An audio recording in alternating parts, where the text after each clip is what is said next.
যেটুকু রস ছিল সেটুকু আমি শুকিয়ে নিয়েছি। তো চলো এবার নামিয়ে নিই, নামিয়ে নিয়ে আর আসছি। নমস্কার, আমি আবারও চলে এসেছি একটা রেসিপির সঙ্গে। আজ করব কাঁঠাল দানা দিয়ে মাছের ডিমের চচ্চড়ি। কাঁঠাল দানা দিয়ে মাছের ডিমের চচ্চড়ি করতে এখানে মাছের ডিমটা আমি নুন হলুদ মাখিয়ে রেখেছি। এখানে কাঁঠাল দানা তো অবশ্যই লাগবে। এখানে আছে আলু, পেঁয়াজ, বরবটি, বেগুন আর কাঁকড়। এগুলো সম্পূর্ণ অপশনাল, আপনারা চাইলে দিতেও পারেন, নাও দিতে পারেন। তো চলুন মাছের ডিমটা ভেজে নিই। তেল গরম হতে বসিয়ে দিয়েছি। যেহেতু মাছের ডিম ভাজবো, তেল গরম হয়ে গেলে গ্যাসটা আমি আস্তে দিয়ে দেবো, না হলে ফাটবে, ফেটে চোখে মুখ পুড়ে যেতে পারে।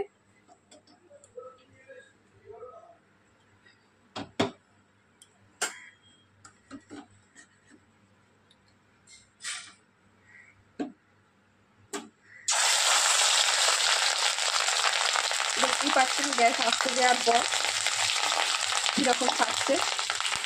গ্যাস জোরে দিলে তো আর কোনো কথাই নেই।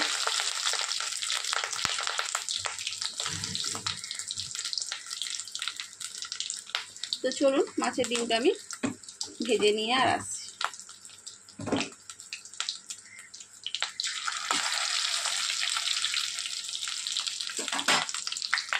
মাছের ডিমটা ভাজা হয়ে গিয়েছে।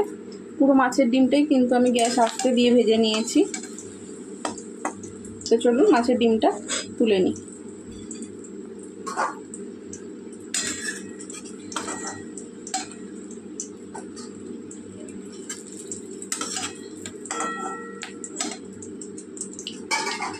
এই মাছ ভাজা তেলের মধ্যেই দিয়ে দেবো ফোড়ন,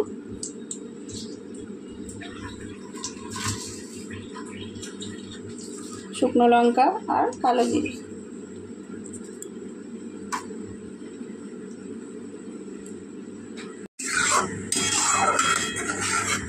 ফোড়নটা একটুখানি ভেজে নেব, ভেজে নিয়ে আর আসছি। ফোড়নটা ভাজা হয়ে গিয়েছে, যেহেতু তেলের মধ্যে গাঁজা আছে সেই জন্য বোঝা যাচ্ছে না, কিন্তু ভাজা হয়ে গিয়েছে।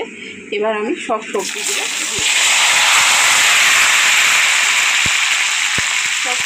একসঙ্গে দিয়ে দিলাম।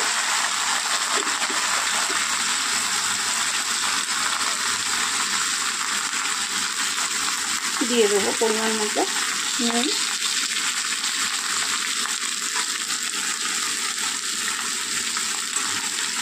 এবার এটা খুব ভালো করে আমি ভেজে নেব। তো চলুন খুব ভালো করে সবজিগুলো ভেজে নিয়ে আর আসছি।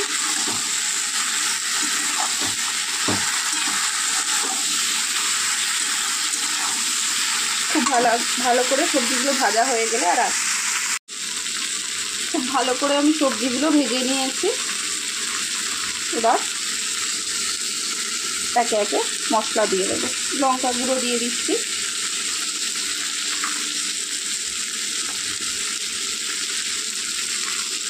হলুদ গুঁড়ো,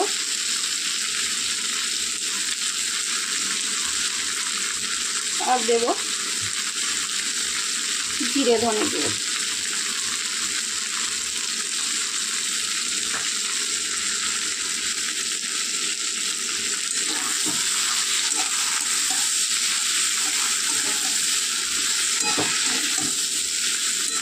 এটা খুব ভালো করে কষিয়ে নেব। তো চলুন খুব ভালো করে কষিয়ে নিয়ে আর আসছি। খুব সামান্য জল দিয়ে নেব যাতে মশলাটা পুড়ে না যায়। এবার কষিয়ে নেব। তো চলুন কষিয়ে নিয়ে আর কষা হয়ে গিয়েছে মশলাটা দিয়ে। এবার দিয়ে দেবো ভেজে রাখা ডিম। ডিমগুলো কিন্তু এই অবস্থায় আমি ভেঙে দেবো, টুকরো টুকরো করে দেবো। তো চলুন ডিমগুলো ভেঙে নিয়ে আর আসছি। ডিমগুলো আমি কুচিয়ে নিয়েছি। এবার দিয়ে দেবো জল,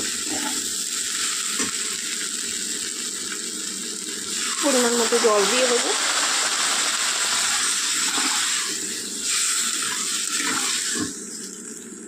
এবার গ্যাস আস্তে করে দিয়ে আর হতে দেবো।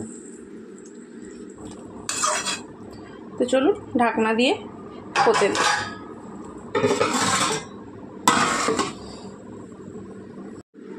চলুন দেখি।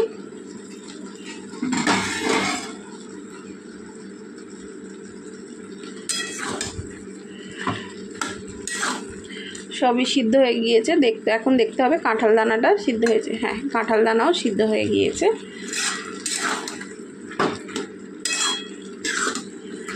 এবার একটুখানি রস আছে, সেটুকু আমি টানিয়ে নেবো, টানিয়ে নিয়ে আর নামিয়ে নেবো। তো চলুন রসটা শুকিয়ে নিই। গ্যাসটা এবার জোরে দিয়ে দেবো।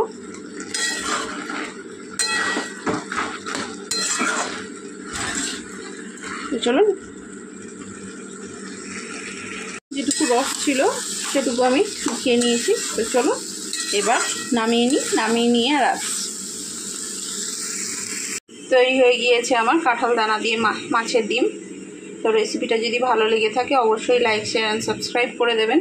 আর রেসিপি সম্পর্কে কিছু জানার থাকলে অবশ্যই আমায় কমেন্ট করবেন, আমি তার রিপ্লাই দেবো। তো চলুন আজকের মতো টাটা, দেখা হবে অন্য কোনো দিন অন্য কোনো রেসিপির সঙ্গে।